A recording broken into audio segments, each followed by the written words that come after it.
quero essa noite, juntamente com vocês, antes de nós participarmos da mesa, deixar uma reflexão, uma palavra cujo título é Uma Confissão Surpreendente. Para isso eu convido você a abrir a sua Bíblia no Evangelho segundo Marcos, capítulo de número 15. Marcos, capítulo 15.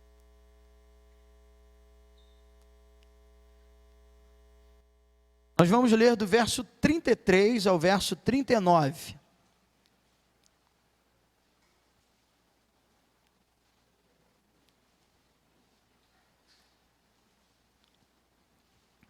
Uma mensagem de edificação,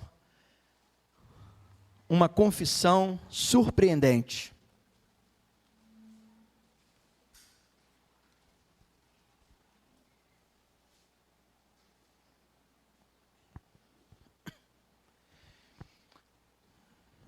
Marcos 15.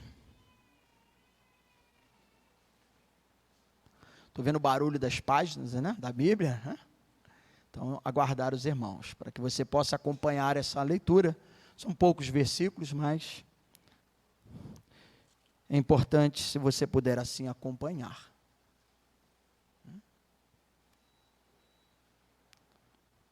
Ok. Marcos 15, do verso 33 ao 39, diz assim: Chegada a hora sexta, houve trevas sobre toda a terra até a hora nona, ou seja, de meio-dia até as 3 horas. A hora nona, às 3 horas, clamou Jesus em alta voz: Eloi, Eloi, lama sabachthani, que quer dizer: Deus meu, por que me desamparaste? Alguns dos que ali estavam ouvindo isto diziam: Vede, chama por Elias. E um deles correu a embeber uma esponja em vinagre e, pondo-a na ponta de um caniço, deu-lhe de beber, dizendo: Deixai, vejamos se Elias vem tirá-lo. Mas Jesus, dando um grande brado, expirou. E o véu do santuário rasgou-se em 2 partes, de alto a baixo. O centurião que estava em frente dele, vendo que assim expirara, disse: verdadeiramente, este homem era o Filho de Deus. Uma palavra de oração. Senhor, hoje estamos aqui nesse culto tão especial, porque se trata de mantermos uma ligação com Cristo, a videira verdadeira, a nossa comunhão, firmarmos essa aliança em nosso coração, em obediência à Tua palavra, uma ordenança, um sacramento, a Santa Ceia do Senhor. Mas antes, ó Deus, ao abrirmos as Sagradas Escrituras, pedimos, Espírito Santo, venha dar a cada um de nós o entendimento, desvenda os nossos olhos para contemplarmos a maravilha da Tua palavra. Senhor, conceda graça a esse Teu servo tão carente, tão dependente, tão limitado, que precisa, Deus, da Tua graça, da Tua unção para ministrar essa palavra. Dê-me condição de ir além, ó Pai, daquilo que pude estar estudando, preparando, anotando e aqui para partilhar com a Tua igreja nessa noite. E assim também cada ouvido, cada coração seja ungido para receber a Tua palavra. Leva cativo todo espírito contrário. E que assim todos possamos estar aqui de coração aberto para ouvirmos a Tua palavra no nome de Jesus. Amém e amém. Podeis assentar, amados irmãos. Nós iniciamos lendo o versículo que diz que chegando a hora sexta, ou seja, ao meio-dia, houve trevas sobre toda a terra até as 3 horas da tarde.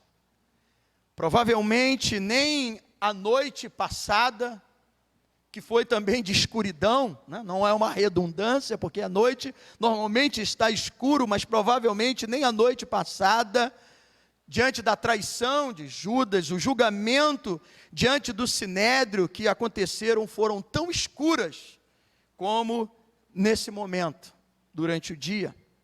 Porque embora sendo dia, trevas inexplicáveis desceram sobre a terra.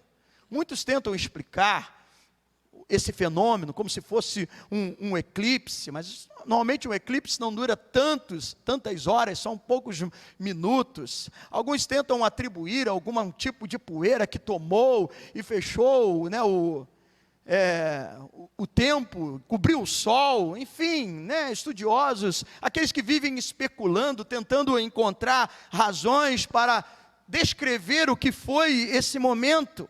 No entanto, o que de fato é que Jesus morria e a terra estava totalmente em trevas. Aliás, na palavra de Deus, a presença de trevas durante o dia é reconhecido sinal da ira e julgamento divino. Nós temos um exemplo na palavra de Deus, por exemplo, em Êxodo, capítulo de número 10, nos versículos 21 a 23, na ocasião da penúltima praga ou da 9ª praga, quando veio sobre o Egito, e durante 3 dias, aquela escuridão imensa, ao ponto do texto dizer que eles não conseguiam até mesmo se deslocar do seu lugar, assim como você está sentado, quem estava sentado, deitado, não conseguia se deslocar, tamanha escuridão, tamanha as trevas. Então, assim sabemos que quando as trevas descem desse jeito, desse tipo, dessa maneira sobre a terra, é Deus que está agindo em julgamento. Mas aqui, diante do texto que nós lemos, e daquilo que estamos meditando essa noite, mas quem Deus estava julgando? E nós vemos aqui no versículo de número 34, que na hora 9, Jesus então começou a clamar, e o que ele clamou? Jesus não estava dizendo, meus amigos, venham me socorrer. Ou, minha cabeça, como está doendo, ferida, com esses espinhos da coroa que penetraram o meu crânio. As minhas mãos já não estou suportando de dor, ou os meus pés, ou as câimbras que poderiam estar ali consumindo de dor.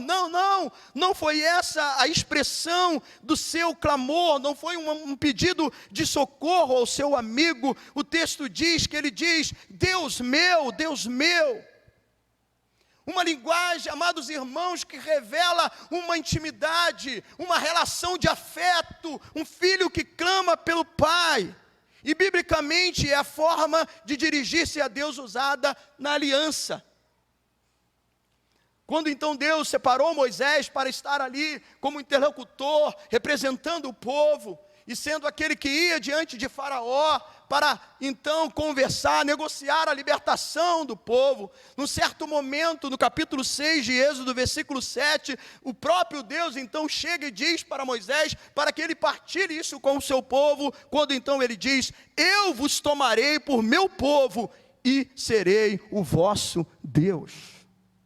Então dizer Deus meu, é uma relação de intimidade, de afeto, de um relacionamento. Mas nós vimos que a frase não parou nessa expressão de intimidade, de afeto, Deus meu, ela tem um complemento quando então diz, por que me desamparaste? Que retrata então aqui um abandono. Jesus estava então sendo desligado desse afeto, dessa relação de intimidade com o Pai. Jesus, exatamente aquele que fizera o mundo. Assim como o Evangelho de João, no capítulo 1, versículo 3, está lá registrando que todas as coisas foram feitas por Ele. Ele também é o Deus Criador. E agora então, Jesus, aquele que fizera o mundo, ele estava sendo desfeito. Por quê? Porque ele estava sofrendo na pele o dia do nosso julgamento. Ele estava sofrendo o que era para eu e você sofrermos. Por que me desamparaste? Não era uma pergunta retórica. A resposta a essa pergunta é uma só. Deus o desamparou por você. Deus o desamparou por mim. Deus o desamparou por todos nós que estamos aqui. Jesus foi desamparado por Deus para que nós nunca tivéssemos que ser. O julgamento estava ali sobre ele. O julgamento que deveria ter caído sobre nós, caiu sobre ele, sobre Jesus. Por isso Jesus teve que ir para a cruz. E ele agora está nas trevas profundas. Ele agora cai numas trevas profundas e completa, para as quais nós caminhávamos. Nós era para estarmos. Nós era para ali ficarmos. Mas ele morreu a nossa morte, para sermos salvos desse julgamento. Mas como saber se isso funciona de fato? E aí nós vemos no versículo de número 37, após o alto brado, diz o versículo que ele expirou. Aí o versículo posterior, 38, vai dizer que o véu do santuário, ele se rasgou em dois, do alto ao baixo. E é importante ressaltar aqui que o véu do santuário não se tratava de um tecido fino, né, de uma seda, de algo facilmente de ser rasgado. Não, pelo contrário. Se tratava de algo espesso, pesado, como se fosse uma lona, quase consistente como um tablado, que às vezes nós utilizamos para construir e fazer uma divisória. Aliás, exatamente esse era o propósito, a finalidade. Fazia uma separação entre o lugar santo e o lugar santíssimo, onde habitava a Shekinah de Deus, a glória de Deus, separava o povo da presença de Deus.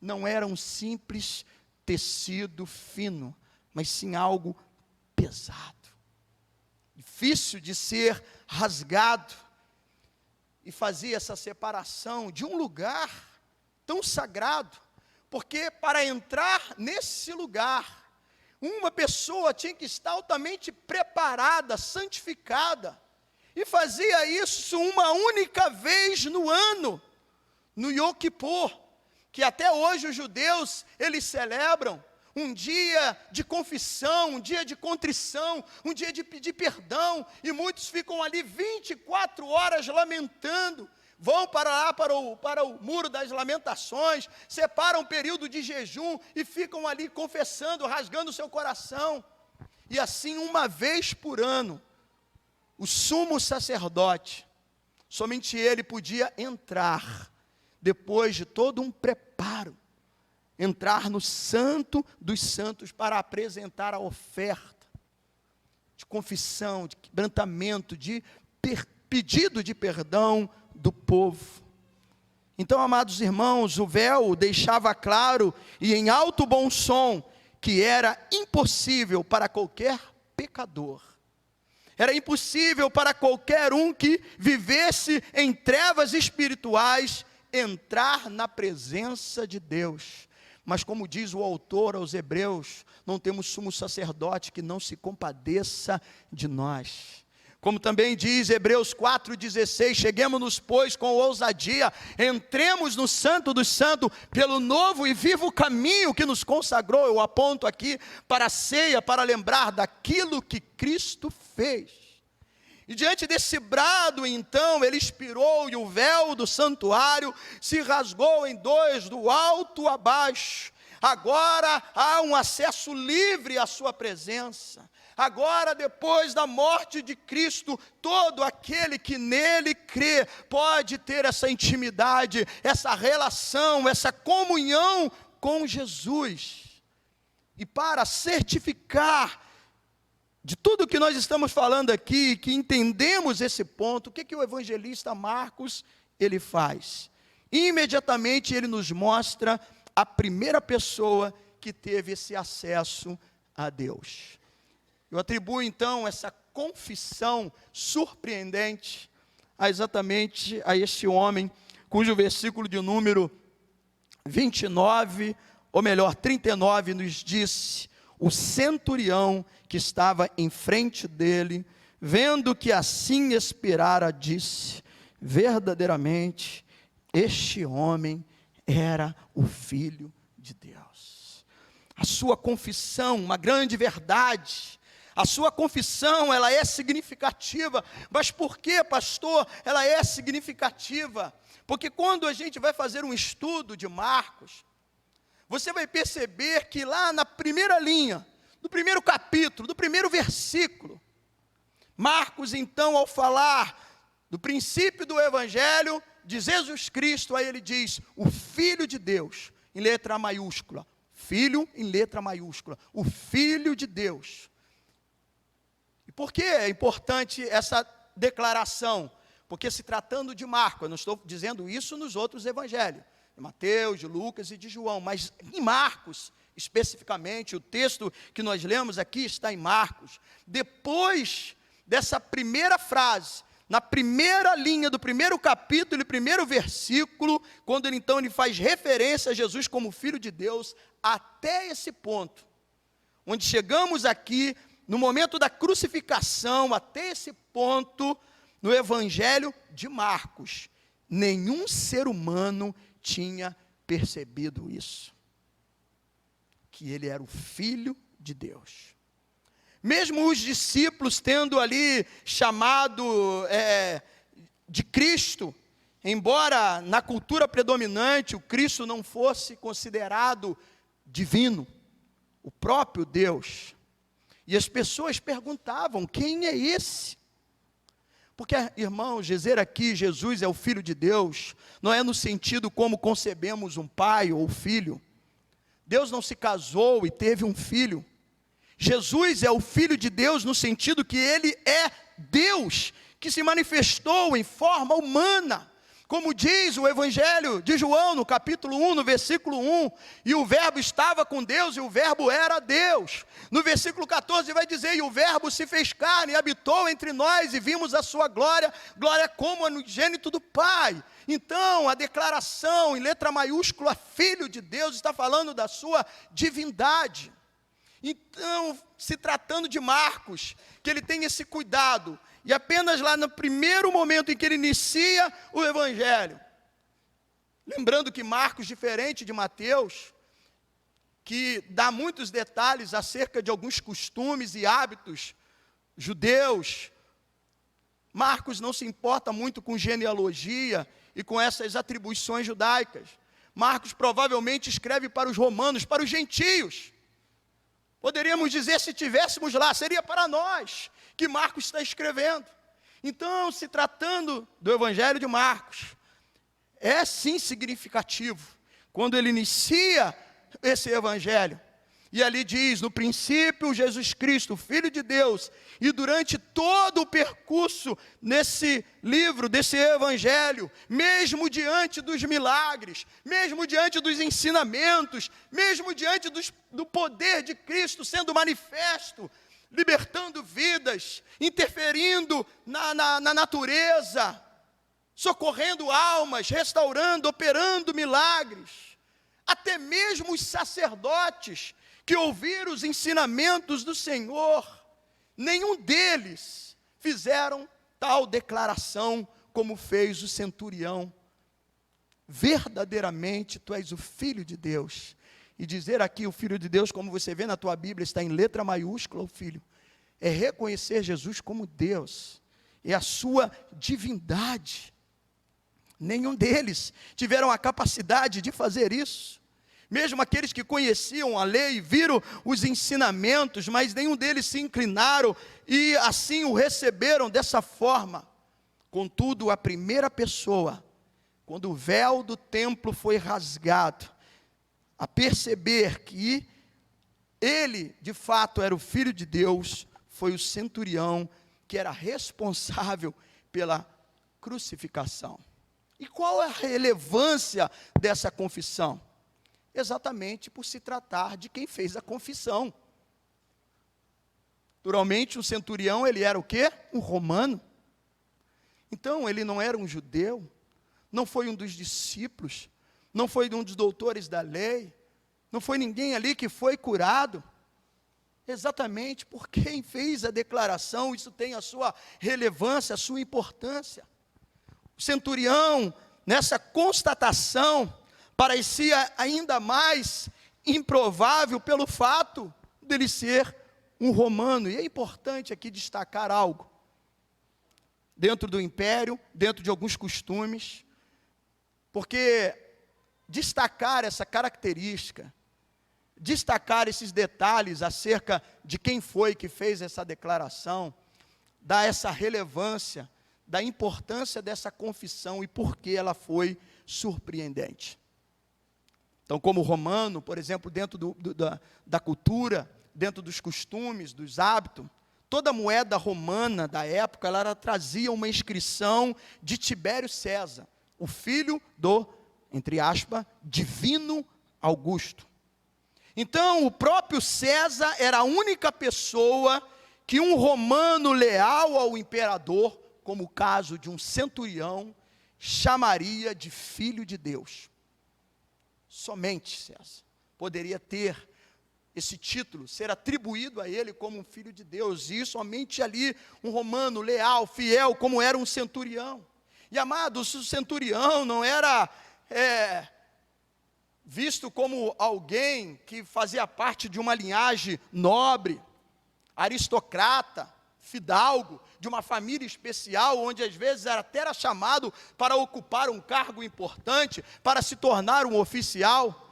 Eu diria que um centurião, para a gente entender melhor, é como um militar de carreira, que entra lá como recruta, passa lá o período, vai para soldado, cabo, sargento, ele vive todo aquele momento de praça. Os militares me ajudam aí, se a linguagem é essa mesmo. E aí sim ele vai galgando ao longo da sua trajetória, chega, sube, aí lá na frente vai ser um oficial. Muitos nem conseguem, ao término da sua carreira, do seu período de serviço militar, chegar a um quadro de oficial. Então o centurião, ele não era um nobre, um fidalgo, ele não fazia parte da área aristocrata, não, de forma alguma. Ele tinha que ali passar por todas as etapas, e passar por todas as etapas começa como um recruta, como um soldado que vai para o embate frontal, de acordo com os costumes daquela época, para se manter no poder. E ali era o Império Romano que predominava. Isso não significava que não tinha rebeldes que se levantavam de outras nações, de outros povos, mas para se manter o poder e a ordem, eles tinham que enfrentar, e muitas foram as vezes do enfrentamento direto. Por isso a arma, a espada, escudo, por isso guerras sangrentas, por isso se matava centenas, dezenas, as milhares, tal como também foi no período do Antigo Testamento. E por isso Davi teve que matar um monte de gente. E aí as pessoas fazem confusão, não, Davi matou muita gente, então também posso matar. Aí é outra conversa. Porque você tem que levar em conta o contexto, a situação. E o contexto aqui, a situação era exatamente essa. Então esse centurião dar esse título a Jesus era algo surpreendente. Porque os discípulos não foram capazes. Marcos vai então alinhavando, mostrando detalhes de tudo isso. Nem aqueles que conheciam as Escrituras e ouviram os ensinamentos tentaram confrontar a Jesus e não conseguiram surpreendê-lo, porque ele, com a sabedoria do alto, ia além daquilo que estava na letra. Por isso as pessoas ficavam maravilhadas com seus ensinamentos. No entanto, não foram capazes de reconhecer os seus ensinamentos. No entanto, não foram capazes de atribuir ou vê-lo como o Filho de Deus. Mas um centurião, um homem que pertencia a um outro império, que se tivesse de atribuir ao título de Filho de Deus, faria isso a César. Se tratando também de um homem do exército romano e de um centurião, tinha o hábito e o costume de ver sempre a morte de perto. Não apenas ver a morte, mas provocar a morte de muitos. A participação daquele centurião naquele ato da crucificação era algo simples. Era como matar um inseto. Era como matar um bicho. Depende do bicho, né? Porque quando se trata de uma cobra, a gente vai lá e tenta matar com prazer, né? Porque a cobra, dependendo se a cobra for venenosa, ela for trazer um certo... Eu lembrei de uma situação, eu estava na igreja em Paracambi. Eu não era nem diácono na igreja, eu era um introdutor. E na ocasião era um pouco diferente, lá hoje tem uma grade na entrada, mas tínhamos ali um murinho, que ficava até um jardim. E eu estava sentado exatamente ali na entrada da porta, do lado de fora. E não é que de repente surgiu uma serpente e começou assim, veio a arisca, foi o suficiente de eu esticar minha perna e matar a serpente. Dá até a mensagem, né? Porque ela ia entrar na igreja. Você imagina o desespero. Às vezes quando entra aqui um inseto, né?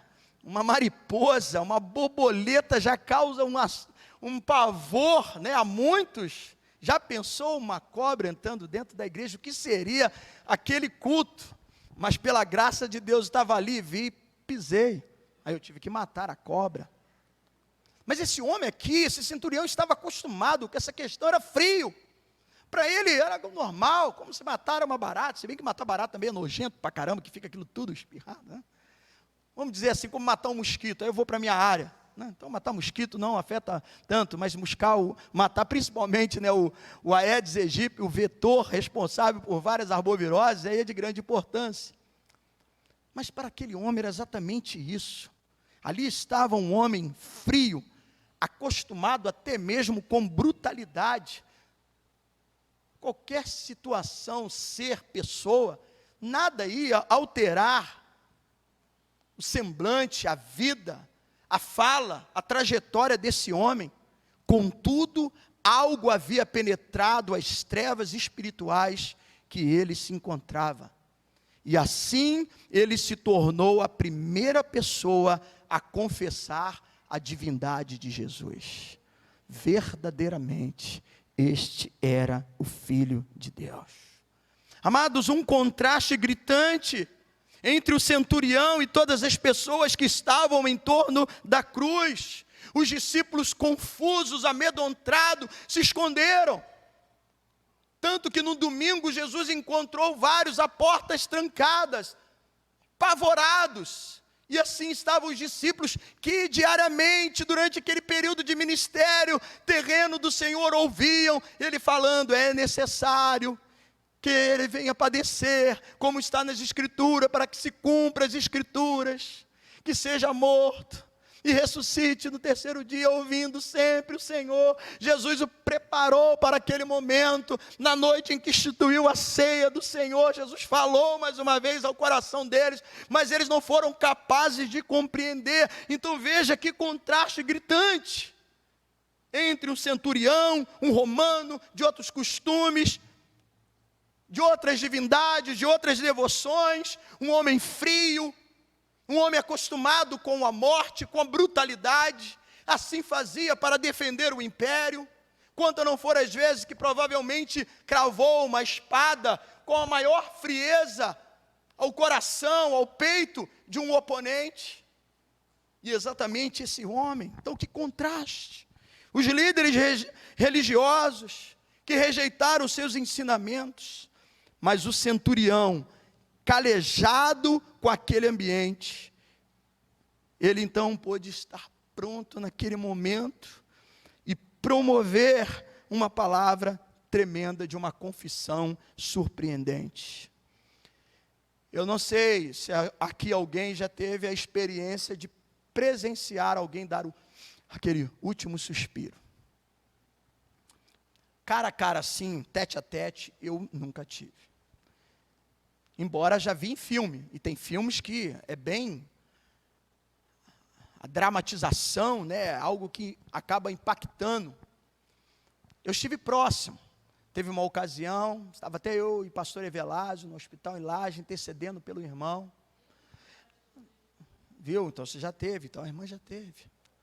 E a única coisa que eu ouvia era lá, né, a equipe médica, os paramédicos com o desfibrilador, tentando trazer de volta o irmão, enquanto nós estávamos ali orando. E até um momento a gente ouve um certo silêncio. E não demorou 3 minutos para o médico vir e dar a notícia que o irmão já tinha partido. Então, eu nunca presenciei, o máximo que eu vi numa ocasião, era ainda menino, foi o meu avô infartar, onde hoje tem uma área que é da lavanderia, lá na casa da minha mãe, mas ali era a antiga cozinha, né, mãe? E o avô estava sentado numa cadeira, comendo, e de repente ali ele infartou e foi caindo, desmaiando, mas não presenciei aquele último suspiro. A não ser, como eu disse, em filme, mas há pessoas, como a irmã viu o esposo, talvez alguém que trabalhe no hospital, ou de acordo com a sua profissão, né, Sheilinha?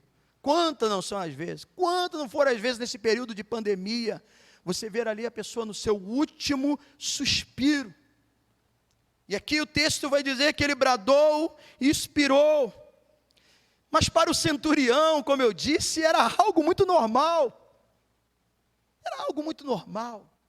Ele mesmo, certamente, pelo contexto, pela história, pelo homem que era, por aquilo que vivenciou e estava ali, porque a crucificação não era algo que aconteceu somente aquele dia de Jesus e aqueles 2 ladrões que estavam na cruz.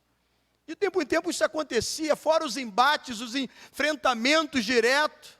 Quanto não foram as vezes que ele viu ou ele mesmo provocou essa situação, ao ponto de cravar uma lança, uma espada, e com prazer, com orgulho, ver alguém ali dando seu último suspiro. Mas, amados irmãos, como é encantador a obra, o mistério de Deus, porque pela graça de Deus, ele conseguiu enxergar algo na morte de Jesus, que foi diferente de qualquer outra morte que ele tenha visto de dezenas, milhares e milhares de pessoas. A ternura de Jesus, a despeito de todo o terror, deve ter atravessado o duro coração e frio daquele centurião. A beleza de Jesus em sua morte deve ter inundado de luz a escuridão daquele homem. Amados irmãos, Deus amou o mundo de tal maneira que também sofreu e morreu na cruz para nos salvar. Aliás, o cristianismo é a única religião que diz que o próprio Deus, de fato, clamou em sofrimento. O cristianismo é o único que fala a esse respeito. E talvez alguém diga, que proveito há nisso? Talvez esse foi o pensamento dos discípulos, daqueles que estavam ao redor da cruz. Que proveito há nisso?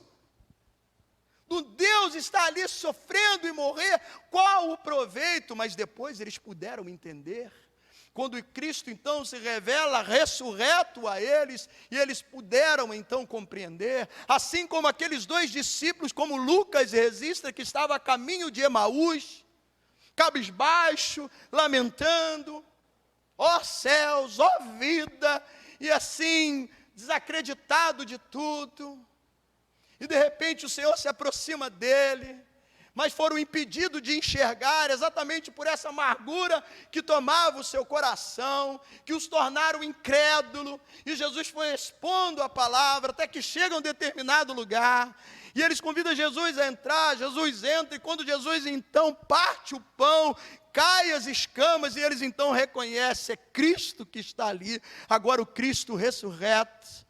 Mas imediatamente Jesus desaparece do meio deles, e eles voltam correndo para o lugar da promessa, para Jerusalém, e no caminho então compartilha, o nosso coração ardia, havia uma chama, quando ele estava nos expondo a palavra. E o que Jesus estava falando? Exatamente de todo o propósito, de todo o plano de Deus, e que era necessário que o seu filho padecesse, morresse, mas ressuscitasse no último dia. Que maravilha do Evangelho, o amor. Eles só compreenderam isso depois, porque no início, assim como às vezes eu e você ficamos, quando nos deparamos nos momentos difíceis da nossa vida, nos momentos de vicissitudes, no momento de ventos contrários, no momento de adversidade, no momento de uma enfermidade, de um diagnóstico que recebemos que não é favorável, quando você recebe uma resposta que não era o que você queria, quando você é dilubriado, enganado, quando você se decepciona com alguém, e às vezes somos tomados de uma tristeza, e às vezes ficamos a perguntar, qual o proveito em tudo isso, qual o proveito no sofrimento, em toda essa situação?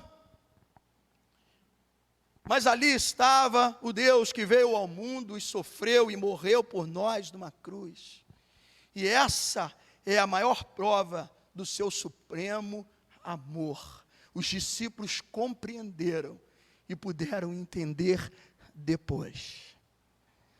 Quando nós sofremos, muitas vezes ficamos no escuro quanto à razão do nosso sofrimento. Nosso sofrimento pode nos parecer tão sem sentido quanto o sofrimento dos discípulos naquele momento, vendo o seu mestre, o seu Senhor, sendo crucificado e morto, e nada fazendo, ao ponto das pessoas caçoarem, passarem perto da cruz. Salvou os outros e não pode salvar a ti mesmo, desce daí. E os discípulos atônitos, aquele homem que parou a tempestade, aquele homem que andou sobre as águas, aquele homem que ressuscitou o filho da viúva, aquele homem que curou um leproso, aquele homem que falou para Lázaro, sai para fora, agora está ali pregado, sem nada a poder fazer. E assim os discípulos, talvez questionando, o que adianta tudo aquilo, o que adiantou? Por que tudo isso? Às vezes eu e você, nos nossos questionamentos, nas nossas aflições, diante dos sofrimentos, assim como os discípulos, ficamos a perguntar: qual o proveito daquilo que eu estou passando? Será que Deus não está vendo? Qual o sentido de tudo isso? Talvez assim como os discípulos. Mas eu quero destacar aqui quais não foram as razões do sofrimento de Jesus. Aí eu faço uso aqui das palavras de Timothy Keller, no seu livro A Cruz do Rei. Então ele vai dizer que a cruz nos diz quais não foram as razões do sofrimento de Jesus. A razão, meu irmão, não pode ter sido o fato de que Deus não nos ama ou não tem um plano para nós. A razão também não pode ter sido o fato de que Ele nos desamparou. Jesus foi desamparado e pagou por cada um dos nossos pecados, a fim de que Deus, o Pai, nunca nos desamparaste. A cruz prova que Deus nos ama e entendeu o que significa sofrer. A cruz também demonstra que Deus pode estar trabalhando em nossa vida, mesmo que pareça não haver sentido, razão, o sofrimento, a situação, a dor, o quadro que você tem enfrentado nesse momento da sua vida. Jesus não somente morreu a morte que deveríamos ter morrido, Jesus também viveu a vida que deveríamos viver, mas não podemos, não conseguimos. Ele foi a perfeita obediência no meu e no seu lugar. Portanto, não importa o que sejamos hoje, se somos o centurião, se somos um ladrão, se somos um adúltero, um mentiroso, o que rouba, ou que roubou, ou o pastor, não importa. O que importa que quando Jesus bradou e expirou, o véu se rasgou do alto a baixo. A barreira que nos separava se foi, e agora eu e você temos perdão. Foi na cruz, né? Gentilmente me atraiu e eu, sem palavras, me aproximo, quebrantado por seu amor. Fui na cruz, levando as minhas e as suas iniquidades para promover o nosso perdão. Ao mencionar aqui o centurião e ouvindo o brado, o que Marcos está querendo nos dizer? O que o evangelista Marcos quer nos ensinar? Ele faz então que a história possa entrar direto em nossos ouvidos, no nosso coração. E que assim seja, se ouvirmos com atenção o clamor de Jesus: Deus meu, por que me desamparaste? seremos capazes de contemplar a mesma beleza, a mesma ternura que aquele homem frio, bruto, acostumado com morte, ver pessoas morrendo, sofrendo, acostumado em promover o sofrimento de pessoas, não se portando até aqui com a dor de uma mãe que estava ali desesperada em ver um filho, mas a partir daquele momento, daquele suspiro, ele então identifica, é o Filho de Deus. O que Marcos quer trazer para a minha vida, para a sua vida, que temos a capacidade de ouvir, assim como o centurião ouviu, a beleza, a ternura, e reconhecer que ele é o Filho de Deus, como João Batista disse: eis o Cordeiro de Deus, que tira o pecado do mundo, para que eu e você alcancemos a salvação, temos o perdão dos nossos pecados, e possamos assim entender que mesmo em meio à dor, o sofrimento, as angústias, as perdas, quando o vento não sopra ao nosso favor, quando nos falta o dinheiro, quando nos falta os recursos, mas ainda assim entendemos a graça de Deus, como Paulo pôde ouvir e compreender quando o Senhor diz: Paulo, a minha graça te basta. E assim somos fortalecidos e prosseguimos, compreendendo que os planos do Senhor não podem ser frustrados. E algo maravilhoso Ele tem, amados, que sejamos capazes de contemplar essa mesma beleza. Se virmos Jesus abrindo mão do infinito amor do Pai, pelo infinito amor por nós, que assim possa derreter a dureza do nosso coração e nos rendermos a Ele. E a exemplo do centurião dizer: verdadeiramente Tu és o Filho de Deus, Tu és o Deus vivo, Tu és o Senhor. Não importa quem nós somos, não importa quem Tu és, aqui foi o centurião, mas que isso possa abrir os nossos olhos e assim retirar toda a escuridão que nos cerca, porque Ele é a luz do mundo e veio para trazer luz ao meu e ao seu coração. Que Deus te abençoe, que sejamos capazes, pela infinita graça de Deus, e dizer com a mesma fé, diante do véu que se rasgou, como disse o centurião: Tu és o Filho de Deus. Só Jesus. E que esse Jesus seja a razão do seu viver, o motivo da sua caminhada, o motivo de você estar aqui. Não o que você vai ganhar, não o que você vai poder ter, mesmo que não venha a cura, mesmo que não venha o emprego, mesmo que não venha aquela indenização que você estava esperando, mas a sua relação aqui torne-se uma relação de intimidade, de um relacionamento íntimo com o Senhor, por causa da ternura, do seu amor e da beleza daquilo que Ele fez para restaurar a minha e a sua vida. Que Deus te abençoe. Que o Espírito Santo fale melhor ao seu coração, nessa noite, onde trazemos à memória o acontecimento da morte, da crucificação, mas também da ressurreição. Louvado seja Deus. Feche os seus olhos, curve a sua cabeça. Oh, Senhor amado, quanto não foram as vezes em que eu mesmo passei por esse texto, e não me prendi ao depoimento desse homem, ainda que por mais importante que seja, mas olhando agora com detalhes, se tratando de quem fez a confissão, no que ele vivia, o contexto em que vivia, as suas crenças, a sua cultura, o homem frio e bruto que era, mas de repente, ele é capaz de ter um coração amolecido, e todo aquele gelo, toda aquela frieza, toda aquela pedra dura que existia, se amolece, e ele então tem a oportunidade de ser o primeiro a confessar: Tu és o Filho de Deus, ainda ali na cruz. Senhor Deus, Tu sonda e conhece o coração de cada um de nós.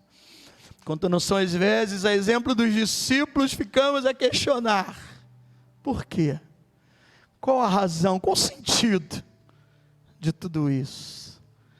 Mas assim como os discípulos perceberam depois, aquilo que o centurião percebeu naquele momento, no momento mais cruel, de intensas trevas, onde estava ali sendo impetrado o juízo de Deus, o Filho amado, aquele no qual no dia do batismo, vindo ali o Espírito Santo em forma corpórea como a pomba, disse: eis o meu Filho amado, em quem me comprazo. Agora aquele filho experimenta a treva, a escuridão, perceptiva a todos, porque ali estava o juízo de Deus sendo impetrado, o juízo que era para mim, o juízo que era para você, o juízo que era para nós, o julgamento que era para eu e você, as trevas que eram para eu e você perdurarmos nela, ela recai sobre Jesus, experimentando o desamparo, a distância da intimidade, da relação, da comunhão, do afeto,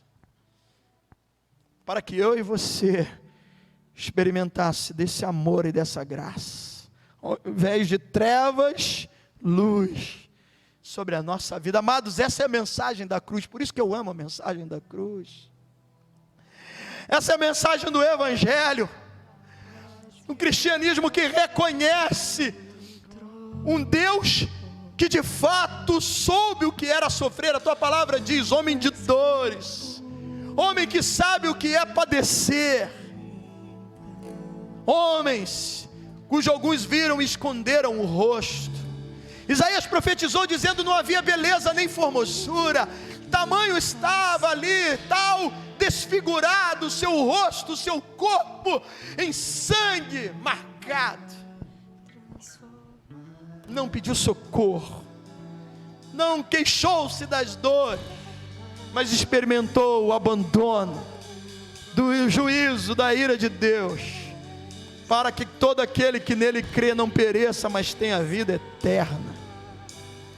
E de repente, de uma forma surpreendente, um homem frio, um homem bruto, um homem acostumado em ver pessoas morrendo e promover morte, ele é tocado, o seu coração se quebranta por causa da obra de Cristo na cruz. Que eu e você possamos ter um ouvido, ou os nossos olhos sejam abertos para tamanha sensibilidade do seu amor, da sua ternura, porque tudo que Ele fez, glorificando ao Pai, também fez para nos resgatar de um tremendal de lama, para que tivéssemos vida e vida em abundância.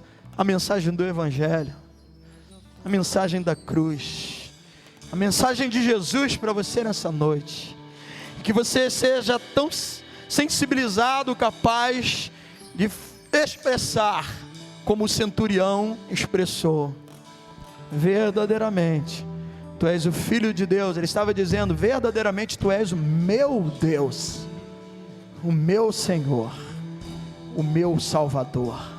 Pai, que o Teu Espírito fale melhor a cada coração, que o Teu Espírito fale melhor a cada vida nessa noite, e que assim a Tua palavra siga o curso, edificando, exortando, fortalecendo e abençoando cada ouvinte nessa noite, no nome de Jesus, amém e amém. Que Deus te abençoe. Estenda as suas mãos e vamos orar.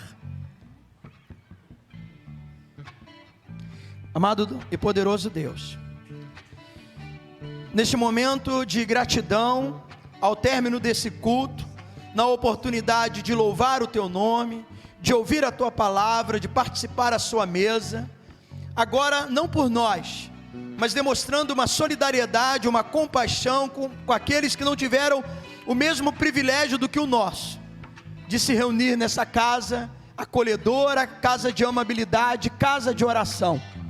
E é aqui que fazemos a nossa oração. Oramos pelo tio do Paulo, oramos, ó Deus, pela vida do irmão da Jaqueline. Tu sabes o motivo pelo qual eu oro pela vida deste homem. Visite aonde quer que ele esteja, restaure o seu coração, a sua fé, em nome de Jesus. Visita a mãe do nosso diácono José Ronaldo, que, como diz as suas escrituras, ao honrar o pai e a mãe, ali está honrando a sua mãe, cuidando, ficando com ela, nesse período difícil que Maria Helena está doente. Visita, conceda a tua graça, restabelecendo, recuperando. Seja com Rebeca, que vai passar por essa cirurgia no joelho.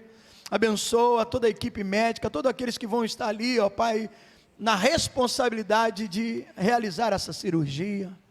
Cada nome escrito nesse pedaço de papel, escrito nesse caderno de oração, esse álbum de fotografia. Ó Deus, as pessoas que neste momento vêm à mente dos seus servos, os seus familiares, os seus amigos, que a tua graça, a sua misericórdia, a sua bondade. A tua palavra diz que é importante a oração do justo, é importante a oração intercessória, e nós oramos por tantos, talvez alguns que nós nem sabemos, mas hoje não pôde estar aqui porque estava enfermo. Assim eu estava, Deus, e pude estar aqui pela tua graça. E a mesma coisa eu te peço, dê a condição a esse irmão, a essa irmã, de se restabelecer e poder caminhar na tua presença. Assim oramos, entregamos cada um desses pedidos nas suas mãos, louvando e agradecendo pela sua vontade, que é boa, perfeita e agradável.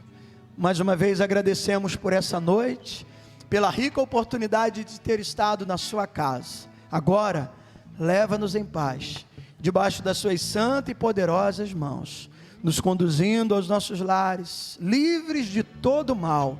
Abençoe essa casa, também proteja esse lugar que nos acolhe, seja com todos nós, recebendo a nossa adoração e o nosso louvor. Que a graça do nosso Senhor Jesus Cristo, o amor, que amor é esse?